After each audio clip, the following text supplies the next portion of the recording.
এটিই আমার কথা। ইরানের প্রতি আমার একটি বিনীত উপদেশ যে যখন আপনারা এই মহাযুদ্ধে লড়বেন, আপনারা শিয়া হিসেবে লড়বেন না, আপনারা মুসলিম হিসেবে লড়বেন। আল্লাহ কবুল করেন যেন সতর্কবাণী এবং উপদেশের এই বার্তাটি এবং আশা করি সামান্য আলোর এই বার্তাটি আসন্ন মহাযুদ্ধে মুমিনদের জন্য সাহায্য বয়ে আনে। বিসমিল্লাহির রহমানির রহিম। আমরা আল্লাহর বরকতময় নামে শুরু করছি। আমরা তার প্রশংসা করি এবং তার তেমনই মহিমা কীর্তন করি যেমনটা তার প্রাপ্য। আমরা তার সকল সম্মানিত রাসূলদের উপর শান্তি ও রহমত বর্ষণের জন্য প্রার্থনা করি, বিশেষ করে তাদের মধ্যে সর্বশেষ আমাদের প্রিয় নবী মুহাম্মদ সাল্লাল্লাহু তাআলা আলাইহি ওয়াসাল্লামের উপর। পাকিস্তানের লাহোর শহর থেকে শাওয়াল মাসের 18 তারিখে আপনাদেরকে অভিবাদন জানাচ্ছি। আসসালামু আলাইকুম ওয়ারাহমাতুল্লাহি ওয়াবারাকাতুহু। আমরা আবার আসন্ন মহাযুদ্ধের বিষয়ে ফিরে আসছি। আমরা তুরস্ক এবং এই মহাযুদ্ধ নিয়ে কথা বলেছিলাম। ন্যাটোর সদস্য হিসেবে তুরস্কের অবস্থান কিভাবে এই মহাযুদ্ধের প্রস্তুতিকে প্রভাবিত করে তা নিয়ে আলোচনা করেছিলাম। আমরা পাকিস্তান এবং মহাযুদ্ধ নিয়ে 3টি ভিডিওর একটি সিরিজ করেছিলাম, যেখানে বলেছিলাম মহাযুদ্ধের প্রস্তুতির জন্য পাকিস্তানের কি করা উচিত। তবে আমরা সবটা বিস্তারিত বলিনি। আমরা কেবল একটি বড় রূপরেখা দিয়েছিলাম, বিস্তারিত বিষয়গুলো গোপন রেখেছিলাম। সেই তথ্যগুলো আমরা প্রকাশ্যে নয় বরং ব্যক্তিগতভাবে আপনাদের সাথে শেয়ার করতে পারি। এরপর আমরা রাশিয়া এবং মহাযুদ্ধ নিয়ে আরেকটি লেকচার দিয়েছিলাম। রাশিয়া এবং অন্যান্য দেশের রাশিয়ান ভাষাভাষী শ্রোতারা অবাক হবেন যে কোরআনে এমন অনেক কিছুই আছে যা রাশিয়ার সাথে যুক্ত, সরাসরি রাশিয়া নামে নয় বরং রাশিয়ার নেতৃত্বে থাকা অর্থোডক্স খ্রিস্টান বিশ্বের সাথে। ভিডিওটির উদ্দেশ্য ছিল অর্থোডক্স খ্রিস্টান বিশ্বকে সতর্ক করা যে মহাযুদ্ধের প্রস্তুতি নেওয়ার সময় কোরআন আপনাদের কি বার্তা দিচ্ছে। আর আজ আমরা ইরান এবং মহাযুদ্ধ বিষয়ক এই শেষ ভিডিওটি নিয়ে আলোচনা করছি। আমাদের প্রথম পর্যবেক্ষণ হল ইরান সত্যিই খুব ভাগ্যবান। হ্যাঁ, অত্যন্ত ভাগ্যবান। আমাদের নবীজির আলাইহিস সালাতু ওয়াস সালাম একজন সাহাবী ছিলেন যিনি ইরানি ছিলেন। তার নাম ছিল সালমান রাদিয়াল্লাহু তাআলা আনহু। তাকে সালমান ফার্সি বা আল ফারিসি বলা হতো কারণ তিনি ইরানি জাতির অন্তর্ভুক্ত ছিলেন। একদিন নবীজি আলাইহিস সালাতু ওয়াস সালাম সালমান রাদিয়াল্লাহু তাআলা আনহু এবং তার জাতি সম্পর্কে একটি মন্তব্য করেছিলেন। তিনি বলেছিলেন, যদি জ্ঞান বা প্রজ্ঞা সুদূর নক্ষত্রমণ্ডলেও অবস্থান করে তবুও সালমান রাদিয়াল্লাহু তাআলা আনহুর জাতি সেই প্রজ্ঞা অর্জন করতে নক্ষত্র পর্যন্ত পৌঁছে যাবে। ইরানি বা ফার্সি ভাষাভাষী মানুষদের প্রজ্ঞা নিয়ে নবী মুহাম্মদ আলাইহিস সালাতু ওয়াস সালামের এই প্রশংসা ছিল সত্যি অনেক বড় এক প্রাপ্তি। আর আজ এই কথারই প্রতিফলন দেখা যায় ইরানের নেতৃত্বের ধরন ও যোগ্যতার মধ্যে, বিশেষ করে যিনি ইরানের রাহবার বা সর্বোচ্চ নেতা আয়াতুল্লাহ সাইয়েদ আলী খামেনির মধ্যে। বর্তমানে বিশ্বে যে দুজন রাজনৈতিক নেতা বাকি সব মানুষের চেয়ে অনেক উঁচুতে অবস্থান করছেন তারা হলেন রাশিয়ার, সোভিয়েত পরবর্তী রাশিয়ার নেতা প্রেসিডেন্ট ভ্লাদিমির পুতিন ও তার পররাষ্ট্রমন্ত্রী সের্গেই লাভরভ এবং ইরানের নেতা আয়াতুল্লাহ সাইয়েদ আলী খামেনি। তিনি একজন মহান প্রজ্ঞাবান মানুষ, একজন পরিণত রাজনৈতিক ও ধর্মীয় চিন্তাবিদ। সুতরাং একজন প্রজ্ঞাবান নেতার অধীনে ইরান মহাযুদ্ধের দিকে এগোচ্ছে, যা নিঃসন্দেহে ইরানের জন্য একটি বড় সুবিধা বা প্লাস পয়েন্ট। এরই ধারাবাহিকতায় ইরানের পররাষ্ট্রনীতি অত্যন্ত যৌক্তিক এবং বুদ্ধিদীপ্ত। এটি এমন একটি নীতি যা দিনের আলোর মতোই স্পষ্ট। ইরান ওয়াশিংটনের নেতৃত্বাধীন বিশ্বের অত্যাচারীদের বিরুদ্ধে দৃঢ়ভাবে রুখে দাঁড়িয়েছে। কেউ কেবল আশাই করতে পারে যে ইসলামী বিশ্বের অন্যান্য অংশেরও ইরানের মতো এমন দূরদৃষ্টি এবং স্বচ্ছ দৃষ্টিভঙ্গি থাকুক, যাতে তারা পশ্চিমা বিশ্বকে অত্যাচারী এবং ওয়াশিংটনকে সেই অত্যাচারীদের নেতা হিসেবে চিনতে পারে। আধুনিক ইরান রাষ্ট্র ও বিপ্লবের প্রতিষ্ঠাতা আয়াতুল্লাহ রুহুল্লাহ খোমেনি অসীম সাহসের সাথে ওয়াশিংটনের দিকে আঙুল তুলে ঘোষণা করেছিলেন, এটি হল শাইতান আল কাবীর, অর্থাৎ বড় শয়তান। তিনি সম্পূর্ণ সঠিক ছিলেন, কিন্তু অন্যদের মধ্যে আয়াতুল্লাহ খোমেনির মতো সেই সাহস ও সততা নেই। তাই ইরানের অবস্থান একেবারে দিনের আলোর মতোই পরিষ্কার। ইরান কোনো দমনা অবস্থায় বসে নেই। কেবল অত্যাচারীদের বিরুদ্ধে প্রতিরোধী অবস্থানই নয়, বরং ইরান দীর্ঘদিন ধরে রাশিয়াকে বন্ধু হিসেবে স্বীকৃতি দিয়েছে এবং ধীরে ধীরে তাদের সাথে একটি ঘনিষ্ঠ ও স্থায়ী সম্পর্ক গড়ে তুলেছে। তাই মহাযুদ্ধের প্রস্তুতি নিতে ইরান এখন বেশ সুবিধাজনক অবস্থানে রয়েছে। আমাদের আক্ষেপ হয়, পাকিস্তানও যদি মহাযুদ্ধের প্রস্তুতিতে এমন ভালো অবস্থানে থাকতে পারত। এই মহাযুদ্ধ স্পষ্টভাবে এমন একটি যুদ্ধ যেখানে ন্যাটো এবং তাদের দোসররা রাশিয়া ও চীনের বিরুদ্ধে যুদ্ধে লিপ্ত হবে, কারণ বিশ্ব শাসন করার এক অন্ধ নেশা তাদের পেয়ে বসেছে। আর যারা তাদের এই বিশ্ব শাসনের সামনে মাথা নত করবে না, তাদের পথে বাধা হয়ে দাঁড়াবে, তারা তাদের বিরুদ্ধেই যুদ্ধ ঘোষণা করে। আর এ কারণেই তারা রাশিয়া ও চীনের বিরুদ্ধে যুদ্ধ করতে মুখিয়ে আছে। কারণ চীন একটি গর্বিত সভ্যতা এবং তারা পশ্চিমাদের কাছে মাথা নত করবে না। কিন্তু স্কুল বালকরা এটা বুঝতে পারে না, তো আমি আর তাদের জন্য কি করতে পারি? আর রাশিয়া এখন একটি গর্বিত সভ্যতা। রাশিয়া এখন অর্থোডক্স খ্রিস্টান, তারা আর কমিউনিস্ট বা সোভিয়েত নয়। রাশিয়া এখন তার অর্থোডক্স খ্রিস্টান আত্মায়, আধ্যাত্মিক হৃদয়ে ফিরে যাচ্ছে। রাশিয়ার এই আধ্যাত্মিক ও খ্রিস্টান হৃদয় এমন যে এটি কখনোই পশ্চিমাদের ওই ভণ্ড খ্রিস্টান ধর্মের কাছে মাথা নত করবে না। আর তাই রাশিয়ার সাথে কৌশলগত বন্ধুত্ব এবং জোট গঠনের প্রজ্ঞা দেখানোর জন্য অবশ্যই ইরানের প্রশংসা করতে হবে। আজারবাইজানকে অস্ত্র দিয়ে যে শয়তানি শক্তিগুলো সাম্প্রতিক যুদ্ধটি বাঁধিয়েছিল, জনগণ নয়, আজারবাইজানের সরকারকে বলছি, সেই যুদ্ধের ক্ষেত্রে ইরান আরও বড় সততার পরিচয় দিয়েছে। হ্যাঁ, শয়তানি শক্তি। আমি আজারবাইজানের সাধারণ মানুষের নিন্দা করছি না। আমি আজারবাইজানের মানুষকে ভালোবাসি, কিন্তু তাদের সরকার সম্পূর্ণ ভিন্ন একটি বিষয়। আর এই শয়তানি শক্তির নেতৃত্বে ছিল, আপনারা জানেন কারা, ইসরায়েল। ঠিক ধরেছেন, ইসরায়েলি আজারবাইজানকে আধুনিক যুগে যুদ্ধ করার জন্য প্রয়োজনীয় ড্রোন ও অস্ত্র সরবরাহ করেছিল। যখন আজারবাইজান আর্মেনিয়ার ওপর যুদ্ধ চাপিয়ে দিল এবং নির্লজ্জের মতো মিথ্যা বলে দাবি করল, না, আমরা যুদ্ধ শুরু করিনি, তারা শুরু করেছে, তখন ইরান কি করেছিল? যদিও আজারবাইজানের মানুষ শিয়া এবং ইরানও শিয়া, তবুও সেই যুদ্ধে আর্মেনিয়ার পাশে দাঁড়ানোর মতো সততা ইরানের ছিল। অর্থাৎ বারবার আপনি ইরানের পররাষ্ট্রনীতির সঠিক অবস্থান দেখতে পাচ্ছেন, যা ধারাবাহিকভাবে নির্ভুল। আর এভাবেই ইরান অর্থোডক্স খ্রিস্টান বিশ্বের ভালোবাসা ও স্নেহ জয় করে নিয়েছে। আমার মনে পড়ছে আমার প্রতিবেশী দেশ ভেনেজুয়েলা এবং হুগো স্যাভেজের কথা, যিনি অসীম সাহসের সাথে ইয়াঙ্কি মার্কিন অত্যাচারীদের বিরুদ্ধে রুখে দাঁড়িয়েছিলেন। তানজানিয়ার প্রেসিডেন্টের মতো তাকেও এর জন্য মূল্য চোকাতে হয়েছিল। যখন গাজাকে ধ্বংস করা হচ্ছিল, তখন এই হুগো স্যাভেজই ফিলিস্তিনিদের পক্ষে দাঁড়িয়ে ইসরায়েলি রাষ্ট্রদূতকে বহিষ্কার করেছিলেন। তিনি ছিলেন একজন বীর, একজন মহান ব্যক্তি, যিনি অত্যাচারীদের বিরুদ্ধে দাঁড়িয়েছিলেন। কিন্তু যখন তিনি মারা গেলেন, তখন ইসলামী বিশ্ব থেকে কেবল একজন নেতাই তার অন্ত্যেষ্টিক্রিয়ায় উপস্থিত ছিলেন, আর তিনি হলেন ইরানের তৎকালীন প্রেসিডেন্ট মাহমুদ আহমাদিনেজাদ। ইরান ছাড়া আর কেউই হুগো স্যাভেজের পরোয়া করেনি। মাহমুদ আহমাদিনেজাদ যখন অন্ত্যেষ্টিক্রিয়ায় গিয়েছিলেন, তখন হুগো স্যাভেজের বৃদ্ধা মা কাঁদতে কাঁদতে তার দিকে এগিয়ে আসেন। আর জানেন আহমাদিনেজাদ কি করেছিলেন? তিনি যদি এই ভিডিওটি শোনেন, তবে আমার মনে হয় তিনি খুব খুশি হবেন। মাহমুদ আহমাদিনেজাদ জনসমক্ষে সেই বৃদ্ধা মাকে জড়িয়ে ধরে সান্ত্বনা দিয়েছিলেন। এটাই হলো ইরানি নেতৃত্বের প্রজ্ঞা। যখন আপনার কাছে সৈয়দ আলী খামেনি বা মাহমুদ আহমাদিনেজাদের মতো মানুষ থাকে, তখন বুঝতে হবে সেই দেশে মহান নেতা রয়েছে। সুতরাং ইরান তার পররাষ্ট্রনীতিতে ধারাবাহিকতা বজায় রেখে অত্যন্ত প্রজ্ঞার সাথে মহাযুদ্ধের প্রস্তুতি নিচ্ছে। একটি শিয়া রাষ্ট্র হয়েও আক্রমণকারী আজারবাইজানের বিরুদ্ধে গিয়ে আর্মেনিয়াকে সমর্থন করছে। এখন আমরা আসি ইরান কিভাবে মহাযুদ্ধের প্রস্তুতি নিচ্ছে। ইরানের এক পাশে প্রতিবেশী হিসেবে রয়েছে আফগানিস্তান ও পাকিস্তান, আর অন্য পাশে রয়েছে তুরস্ক। আর তুরস্ক হল ন্যাটোর একটি সদস্য রাষ্ট্র। তাই আমরা ইরানি নেতৃত্বকে সতর্কবার্তা দিচ্ছি, যদিও তারা এতই দক্ষ কূটনীতিক এবং প্রজ্ঞাবান, নবীজি যে প্রজ্ঞার কথা বলেছিলেন যে হয়তো তাদের আমার উপদেশের প্রয়োজনই নেই। তবে ন্যাটোতে তুরস্কের ধারাবাহিক সদস্যপদের কারণে পাকিস্তান ও ইরান উভয়ে বিপদের মুখে রয়েছে, কারণ ন্যাটো রাশিয়ার ওপর যুদ্ধ চাপিয়ে দিতে যাচ্ছে।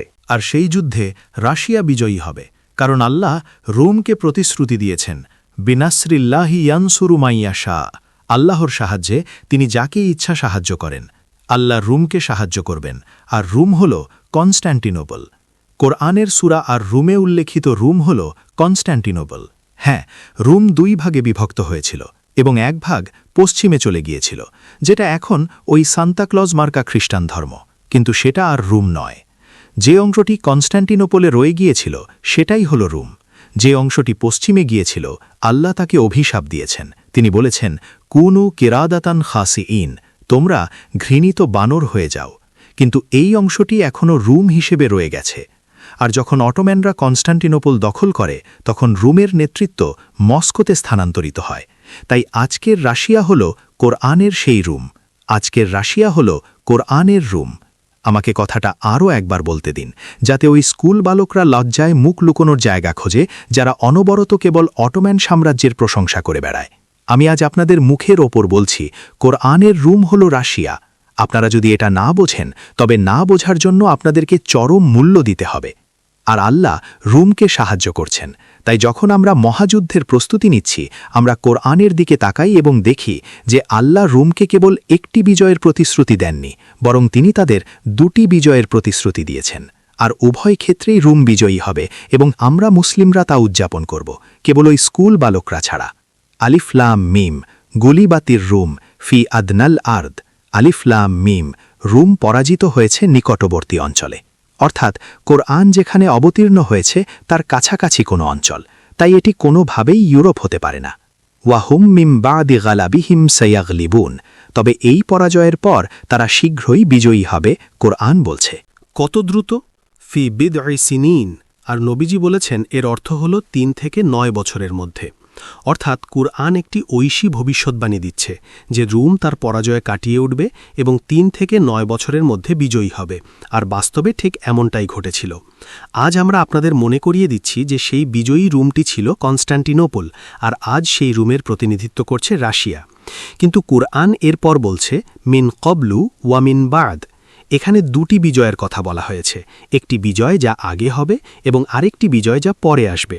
এতে একটি প্রশ্ন জাগে, এই দুইয়ের মাঝখানে এমন কি আছে যার সাপেক্ষে বলা হচ্ছে যে এটি আগের বিজয় এবং ওটি পরের বিজয়? উত্তর হল 1054 সালে রুমের বা রোমান সাম্রাজ্যের বিভক্তি, যখন রুমের একাংশ আকণ্ঠ শিরকে নিমজ্জিত হয়েছিল। সেই অংশটি কনস্টান্টিনোপল থেকে বিচ্ছিন্ন হয়ে পশ্চিমাদের দিকে চলে যায়, কিন্তু রুমের অপর অংশটি সেই শিরকে আকণ্ঠ গ্রহণ করতে অস্বীকৃতি জানায় এবং বলে, না না না, পবিত্র আত্মা কেবল পিতা থেকে আসে, পুত্র থেকে নয়। আর কুরআন বলছে, ওয়াকুলির রুহ মিন আমরি রব্বি, অর্থাৎ বলে দিন রুহ বা আত্মা আসে আমার রবের আদেশে। আমরা পিতা শব্দটি ব্যবহার করি না, তাদের ট্রিনিটি বা তৃত্ববাদ রয়েছে, কিন্তু তারা এ বিষয়ে অনড় যে পবিত্র আত্মা পুত্র থেকে আসে না, বরং পিতা থেকে আসে। কিন্তু যে পশ্চিমা বিশ্ব কনস্টান্টিনোপল থেকে বিচ্ছিন্ন হয়ে গিয়েছিল, তারা বড় হাতের এস যুক্ত শির্ক বা শির্ককে পুরোপুরি গ্রহণ করেছিল এবং জোর দিয়ে বলেছিল যে পবিত্র আত্মা শুধু পিতা থেকেই নয়, পুত্র থেকেও আসে। তাই 1054 সালের সেই মহাবিভক্তির আগে আল্লাহ তাদের সাহায্য করেছিলেন, আর তারা বিজয়ী হয়েছিল এবং আমরা আনন্দ উদযাপন করেছিলাম। কিন্তু রুমের জন্য আরেকটি বিজয় আসতে চলেছে, এবং যখন সেই বিজয় আসবে, তা আসবে কারণ আল্লাহ তাদের সাহায্য করবেন। আল্লাহ সূরা আর রহমানে সেই সাহায্যের কথা উল্লেখ করে বলেছেন, সানাফরুবনাকুম আইয়ুহাস সাকালান। সুতরাং আমার বই the Quran the Great War and the West পড়ুন, যেখানে আসন্ন মহাযুদ্ধে আল্লাহর হস্তক্ষেপের কথা বলা হয়েছে। আর এই যুদ্ধে রাশিয়া সঠিক পক্ষে রয়েছে, ইরান এই যুদ্ধে সঠিক পক্ষে রয়েছে। ইরান রাশিয়ার সাথে মিত্রতায় আবদ্ধ এবং আসন্ন সেই মহাযুদ্ধে রাশিয়াই জয়লাভ করবে। তুরস্কের ন্যাটো সদস্যপদ ইরান এবং পাকিস্তান উভয়ের জন্যই সমস্যার সৃষ্টি করছে। এখন সময় এসেছে ইরানের জনগণের জন্য। আমার মনে হয় না ইরানের সরকার এটা করবে। তারা হয়তো তুরস্ককে ন্যাটো থেকে বেরিয়ে এসো বলাটা কূটনৈতিকভাবে অনুচিত মনে করতে পারে। পাকিস্তান সরকারও হয়তো তুরস্ককে ন্যাটো থেকে বেরিয়ে এসো বলাটা কূটনৈতিকভাবে অসম্ভব বলে মনে করতে পারে। তাই পাকিস্তান এবং ইরানের জনগণকেই সেই কাজটি করতে হবে যা তাদের সরকারগুলোর পক্ষে করা কঠিন, আর তা হল এই সময়ে নিজেদের কণ্ঠস্বর যতটা সম্ভব জোরালো করা এবং তুরস্ক ও তুরস্কের জনগণকে এই আহ্বান জানানো যে আপনাদের সরকারকে বলুন ন্যাটো থেকে বেরিয়ে আসুন এবং তা দ্রুত করুন, এবং তুরস্কের জনগণকে বলা, যদি আপনাদের সরকার ন্যাটো থেকে বেরিয়ে না আসে, তবে তুরস্ক দয়া করে আমাদের থেকে দূরে থাকুন, আপনারা আমাদের জন্য হুমকি স্বরূপ। আসন্ন মহাযুদ্ধের জন্য ইরান এবং পাকিস্তানের জনগণের ঠিক এভাবেই প্রস্তুতি নেওয়া উচিত। আসন্ন যুদ্ধে ইরানের জন্য এটি সবচেয়ে গুরুত্বপূর্ণ বিষয়, যার মোকাবিলা তাদের করতে হবে। এরপর অবশ্যই ইসরায়েলের বিষয়টি আসে। মহাযুদ্ধের পর ইসরায়েল যুক্তরাষ্ট্রের জায়গা দখল করে প্যাক্স জুডাইকা দিয়ে বিশ্ব শাসনকারী রাষ্ট্রে পরিণত হতে চায়, কিন্তু পাকিস্তানের পারমাণবিক অস্ত্রের কারণে পাকিস্তান তাদের পথে বাধা হয়ে দাঁড়িয়েছে।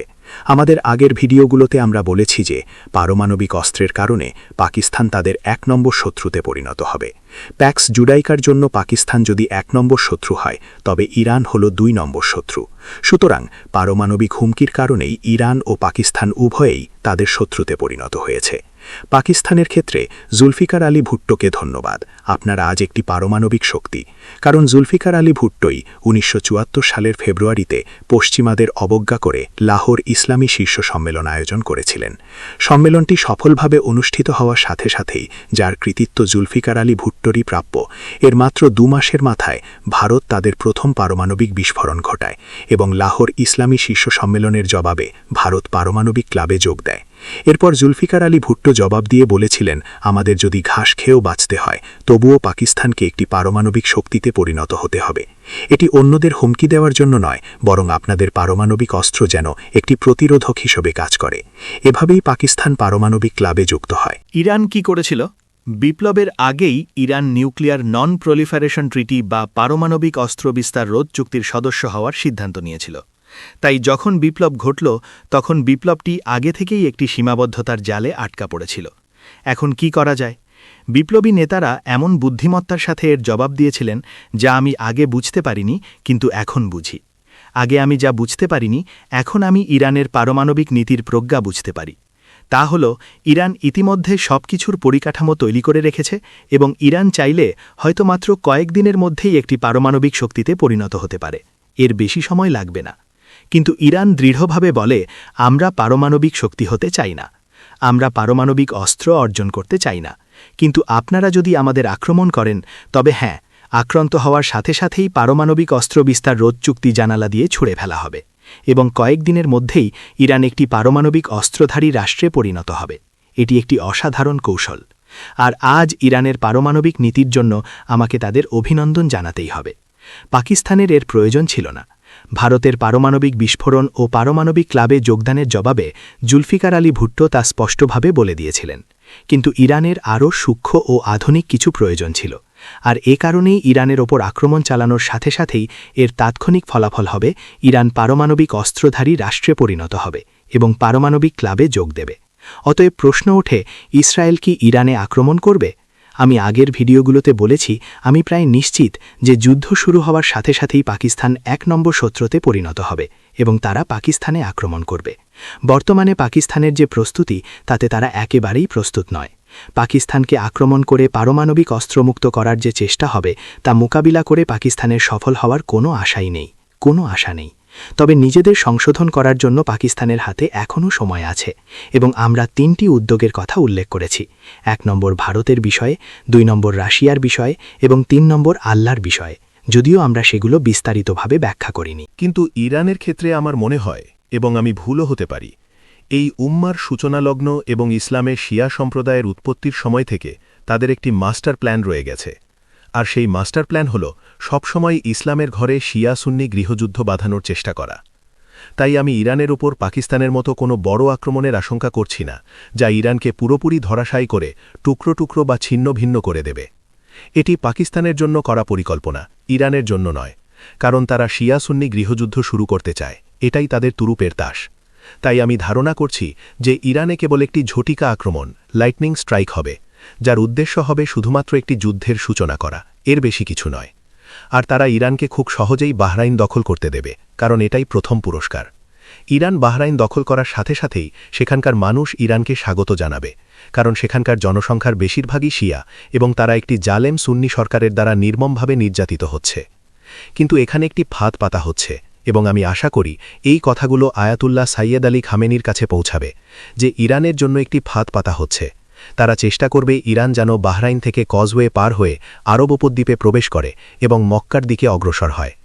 যদি ইরান কখনো এই ভুল করে, যদি ইরান এই ফাঁদে পা দেয়, আল্লাহ করুন সেই দিন যেন কখনো না আসে, তাহলে ইরান এমন এক ফাঁদে পা দেবে যা ইসলামের ঘরে সুন্নি শিয়া গৃহযুদ্ধের উস্কানি দেবে এবং তারা শত্রুরা যা চায় ঠিক তাই পেয়ে যাবে। তাই আমরা কেবল আশা ও প্রার্থনা করতে পারি যে তাদের এই পরিকল্পনা যেন সফল না হয়, আর ইরানিরা যেন বুঝতে পারে আরব উপদ্বীপকে মুক্ত করার কোনো সামরিক প্রচেষ্টা সুন্নি আরবের ওপর শিয়া আক্রমণের ভিত্তিতে হতে পারে না, বরং ইমাম আল মাহদি আলাইহিস সালাম আরব উপদ্বীপকে মুক্ত করবেন, ইরান নয়। এই ছিল চলমান ঘটনাবলী এবং ইরান কিভাবে তার প্রতিক্রিয়া দেখাতে পারে তার একটি সংক্ষিপ্ত রূপরেখা। শেষ করার আগে ইরানের জন্য আমার একটি উপদেশ রয়েছে, যেমনটি আমি পাকিস্তান ও রাশিয়ার জন্যও দিই। আপনাদের মূল পরিচয় হল আপনাদের বিশ্বাস, ঈমান, আপনাদের জাতীয়তা নয়। তাই যখন আপনারা এই যুদ্ধের জন্য প্রস্তুতি নিচ্ছেন, আপনারা রাশিয়ান হিসেবে লড়বেন না, আপনারা ইরানি হিসেবে লড়বেন না, আপনারা পাকিস্তানি হিসেবেও লড়বেন না। আসন্ন যে মহাযুদ্ধের জন্য আপনারা প্রস্তুতি নিচ্ছেন, যেখানে আল্লাহ হস্তক্ষেপ করতে যাচ্ছেন, রাশিয়াকে বলছি আপনারা খ্রিস্টান জাতি এবং আপনারা মরিয়মের পুত্র সত্য মসিহকে অনুসরণ করেন। তাই সেই যুদ্ধে খ্রিস্টান হিসেবেই লড়াই করুন। আর ইরান ও পাকিস্তানকে বলছি আপনারা মুসলিম জাতি যারা নবী মোহাম্মদ সাল্লাল্লাহু আলাইহি ওয়াসাল্লামের অনুসরণ করেন। তাই সেই যুদ্ধে পাকিস্তানি বা ইরানি হিসেবে লড়াই করবেন না, এগুলো ভুলে যান। আপনাদের মূল পরিচয় হল আপনারা মুসলিম। কথাটি শেষ করার আগে বলি, কোরআনে ঠিক এই কথাই বলা আছে। কোরআনের শব্দচয়নগুলো শুনুন।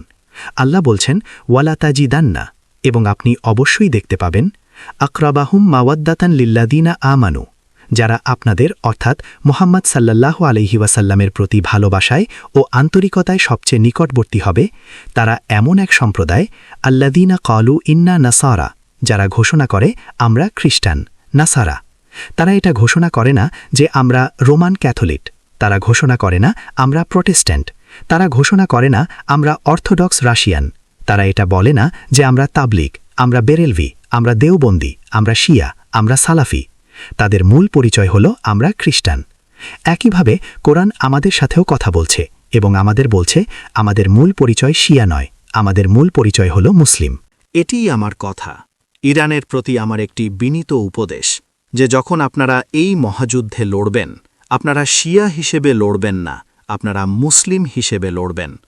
আল্লাহ কবুল করেন যেন সতর্কবাণী এবং উপদেশের এই বার্তাটি এবং আশা করি সামান্য আলোর এই বার্তাটি আসন্ন মহাযুদ্ধে মুমিনদের জন্য সাহায্য বয়ে আনে। আপনাদের ধন্যবাদ। ওয়াসসালামু আলাইকুম ওয়ারাহমাতুল্লাহি ওয়াবারাকাতুহু।